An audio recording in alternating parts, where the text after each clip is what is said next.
तो किसान साथियों नमस्कार, स्वागत है आपका यूथ एग्रीकल्चर के एक और नए वीडियो में। आज हम बात करने वाले हैं सरसों, तोड़ा, राई जिसकी खेती किसान बंधुओं ने कर चुकी है और उसका बेहतर पैदावार लेने के लिए किसान बंधु को क्या कुछ करना चाहिए। काफ़ी सारे किसान बंधु इसकी खेती करते हैं लेकिन इसका बढ़िया पैदावार, बेहतर परिणाम नहीं ले पाते हैं। तो वो कहीं ना कुछ गलतियां ज़रूर करते हैं जिसकी वजह से उन्हें बढ़िया परिणाम नहीं मिलता है। अब जब सरसों, राई या फिर तोड़ी की खेती करते हैं तो आपको कुछ बातों का ध्यान रखना होता है। सर्वप्रथम आपने तोड़े सरसों की खेती कर दी और उसके पश्चात इसका जर्मिनेशन हो गया। अब आपको ये ध्यान में रखना है कि हमें इसकी सिंचाई कितने दिन पे कर देनी चाहिए, इसमें कौन सी खाद सिंचाई के पश्चात हमें प्रयोग में लाने हैं। हो सकता है आपने बेसल डोज में मिट्टी की तैयारी करते वक्त कुछ खाद को छोड़ दिया हो, जैसे कि डीएपी ही हो गया या फिर यूरिया का ही प्रयोग हो गया, आपने उसको बेसल डोज में प्रयोग में नहीं लाया है। इसमें सबसे प्रमुख खाद होता है सल्फ़र, जो कि एक मेजर माइक्रोन्यूट्रिएंट का काम करता है। सल्फ़र ही इसकी तेल की मात्रा जो होती है उसको सल्फ़र ही बढ़ाता है। इसमें जो झाग होता है वो सल्फ़र की वजह से ही होता है। तो हमें सल्फ़र का प्रयोग इसमें ज़रूर करना है। वो आप 2 टाइम पे कर सकते हैं। एक तो मिट्टी की तैयारी करते वक्त, अगर आपने मिट्टी की तैयारी करते वक्त सल्फ़र का प्रयोग नहीं किया है तो किसान बंधु इस बात का खासा ध्यान रखें कि सिंचाई के पश्चात यूरिया के साथ में सल्फ़र मिला करके उसका प्रयोग करें। अब सबसे पहले जान लेते हैं कि इसकी सिंचाई हमें कब देनी चाहिए। तो हमने सरसों, राई, तोड़ा, तोड़ी इसको लगा दिया, इसका जर्मिनेशन हो गया। हमें विदिन 30 डेज, 30 दिन के अंदर, 28 दिन पे या फिर 25 दिन पे इसकी पहली सिंचाई कर देनी चाहिए।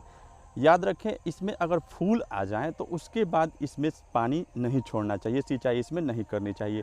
सिंचाई हमें करनी कितनी है, अगर हम स्प्रिंकलर का प्रयोग करते हैं इसकी सिंचाई के लिए तो वो सबसे सुपर उसका साधन होता है, लेकिन स्प्रिंकलर हर जगह पे उपलब्ध नहीं है, तो हम खुली सिंचाई करते हैं।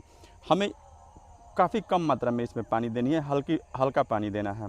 पानी देने के पश्चात हमें 1 दिन या 2 दिन के पश्चात जब इसमें अभी नमी बनी हो उस वक्त में हमें यूरिया इसमें प्रयोग में लाना है। 30 केजी या फिर आप 40-45 केजी पर एकड़ के हिसाब से भी प्रयोग में ला सकते हैं, अकॉर्डिंग टू बेसल डोज। अगर आपने बेसल डोज में यूरिया का प्रयोग अच्छा खासा मात्रा में किया है तो आप सिंचाई के पश्चात उसकी मात्रा कम रख सकते हैं, 27-30 केजी ही रख सकते हैं।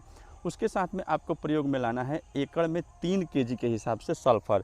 सल्फ़र कौन सा सल्फ़र आपको लेना है, तो वो आपको लेनी है WDG सल्फ़र, जो कि पाउडर फॉर्म में आता है, उसका प्रयोग आपको करना है। काफ़ी सारी कंपनियां मार्केट में सल्फ़र अभी बेच रही है, आप किसी भी अच्छी कंपनी का सल्फ़र ले सकते हैं। और जो तीसरा आपको डोज लेना है वो है जाइम।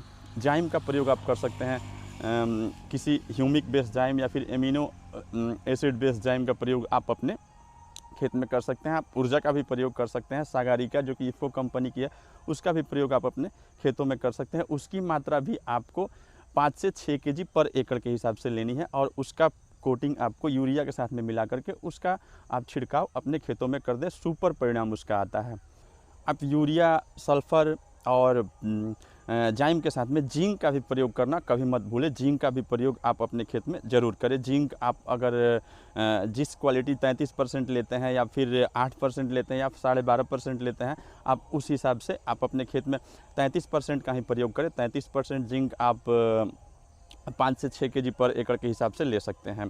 इसको मिला करके आप अपने खेत में छिड़काव कर दें इसका, और इसके 2 से 3 दिन के पश्चात आप अपने खेत में निश्चित रूप से हर हाल में एक माइक्रोन्यूट्रिएंट और एक NPK 20-20-20 जो कि घुलनशील आता है, उसको आप घोल बना करके और आप अपने खेतों में छिड़काव कर दें। 30 ml के हिसाब से कोई अच्छी माइक्रोन्यूट्रिएंट ले लें पर टंकी के हिसाब से, मतलब 2 ml पर लीटर के हिसाब से।